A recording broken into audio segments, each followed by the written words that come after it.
Hello, students, teachers, parents, history nerds. Hello, everybody, and welcome to Nutshelled History, where we lay out the facts, the good, the bad, and the ugly. Today, we are going to continue our United States history series by looking at America Comes of Age. Don't forget that there's a link for a fill-in-the-blank worksheet in the description. I just ask that you like and subscribe. I apologize for any mispronunciations ahead of time. I do my best. Industrialization, urbanization, and immigration made America boom, but also made it kind of a hot mess. Enter the progressives, the original cleanup crew of the 1890s. They had a lot to deal with: corruption, filthy factories, and railroads choking farmers. The muckrakers were the media squad, exposing everything. Jacob Riis was like, "Check out these slums," while Upton Sinclair made people rethink their hot dogs with the jungle. Progressives said, "Enough," and passed laws to end child labor and monopolies, making workplaces safer.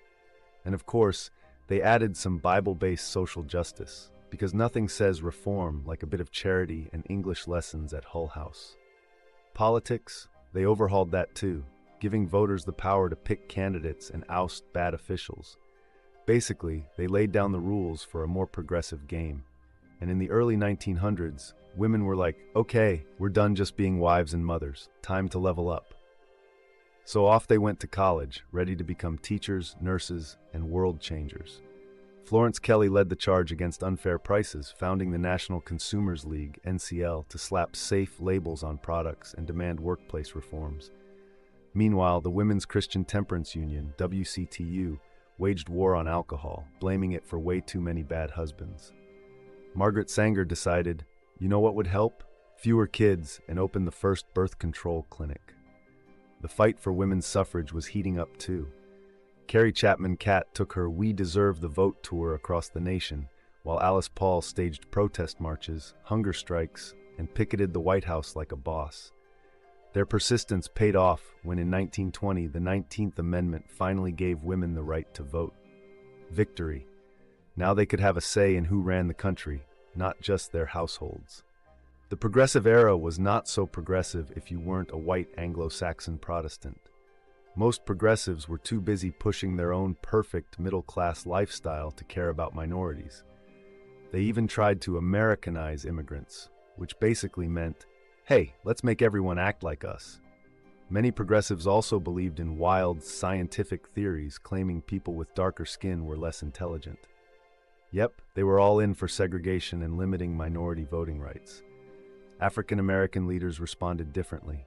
Booker T. Washington said, "Be patient, work hard, and maybe white folks will come around."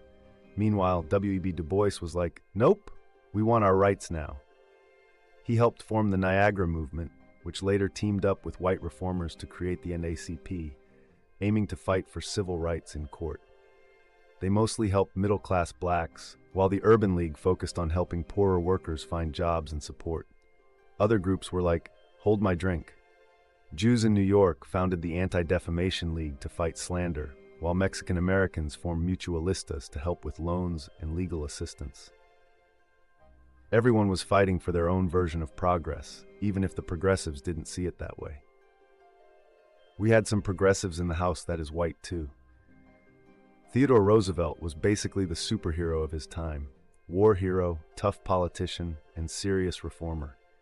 When he became president in 1901, he took on big business like a cowboy wrangling cattle, busting up abusive trusts left and right. He also convinced Congress to limit railroad shipping prices, because he wasn't about to let trains rob people blind.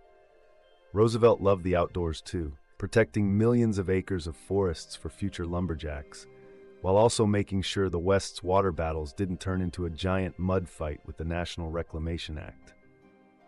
After 2 terms, Roosevelt passed the baton to William Howard Taft, only to realize Taft was running in the wrong direction. Furious, Roosevelt charged back into politics with his own Progressive Party in 1912, but his and Taft's split allowed Democrat Woodrow Wilson to waltz into the White House. Wilson wasn't too shabby either, cutting tariffs, setting up the Federal Reserve to keep banks in check, and creating the Federal Trade Commission to stop shady business tricks. Thanks to these guys, progressivism transformed the country with political reforms that gave voters more say, economic policies that reined in corporations, and consumer protections that made sure products didn't secretly kill you. They even made sure the nation's natural resources didn't get totally wrecked. Pretty heroic, right? In the late 1800s, the US decided it wanted to be more than just a country. It wanted to collect territories like trading cards. This was called imperialism, where stronger nations boss around weaker ones for resources and new markets. American industrialists had too much stuff to sell, so expanding to new lands made sense. Alfred T. Mahan, a Navy guy, insisted on building a bigger fleet to show off America's muscles, while imperialists justified this land grab using social Darwinism, basically saying, we're better, so we deserve more. Things kicked off with Commodore Matthew Perry sailing to Japan in 1853 and winning over the Japanese emperor with fancy gifts like the world's most ambitious Secret Santa. A few years later, the U.S. bought Alaska from Russia, which at first seemed like a snowy ripoff, but then oil and timber came to the rescue. In Hawaii, American sugar planters were running the show until Queen Liliuokalani tried to put locals back in charge. Not on their watch. The U.S. overthrew her and annexed Hawaii in 1898. And just like that, the U.S. was done with staying home and started playing the world power game. By the late 1800s, Cuba was tired of Spain's colonial grip, and José Martí started a war for independence in 1895. Americans who love a good underdog story supported Cuba, seeing their own revolution in the struggle. Enter newspaper moguls Joseph Pulitzer and William Randolph Hearst, who turned things up to 11 with the Yellow Press, publishing wildly exaggerated stories about Spain's bad behavior. They were basically yelling, "War, war, war," into the American public's ear. When the USS Maine mysteriously exploded in Havana Harbor, the press was quick to blame Spain, sparking a war in April 1898. In the Philippines, Commodore George Dewey swooped in and sank the Spanish fleet like a kid cannonballing into a pool. Meanwhile, Filipino nationalists led by Emilio Aguinaldo were kicking out the Spanish army. In Cuba, the U.S. troops, wearing the wrong uniforms and wielding outdated weapons, still managed to beat the Spanish, thanks in part to Teddy Roosevelt and his Rough Riders, who were basically the cool kids of the war. By December, Spain waved the white flag, handing over Cuba, Puerto Rico, Guam, and selling the Philippines to the U.S. in the Treaty of Paris. Filipino nationalists thought they'd get independence, but when the U.S. decided to keep the Philippines, Aguinaldo was like, not cool, and started a rebellion. Filipino guerrillas used sneak attacks, and the U.S. responded with brutal force. The war was ugly, with 5,000 Americans and 200,000 Filipinos losing their lives. Not quite the happy ending Aguinaldo had hoped for. By 1899, the U.S. felt left out of China's "let's carve up the country" party, as Britain, France, Germany, and Russia divided China into spheres of influence. So Secretary of State John Hay basically told everyone, hey, we want in on this trade action too.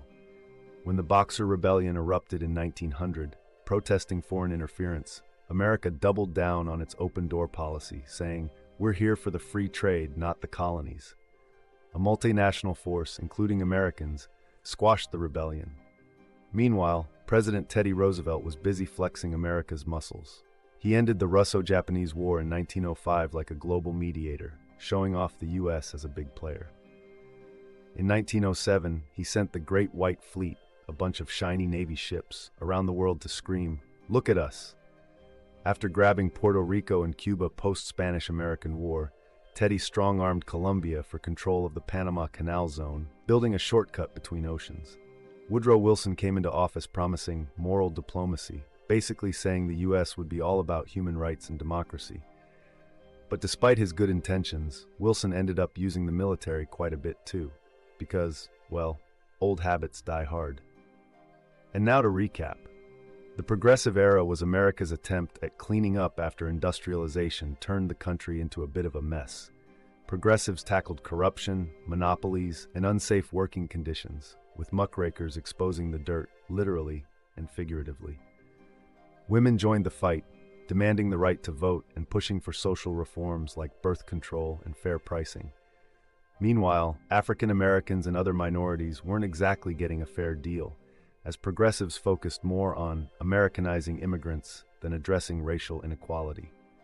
Teddy Roosevelt busted trusts and flexed U.S. military power, while Woodrow Wilson tried for moral diplomacy, but still sent troops around.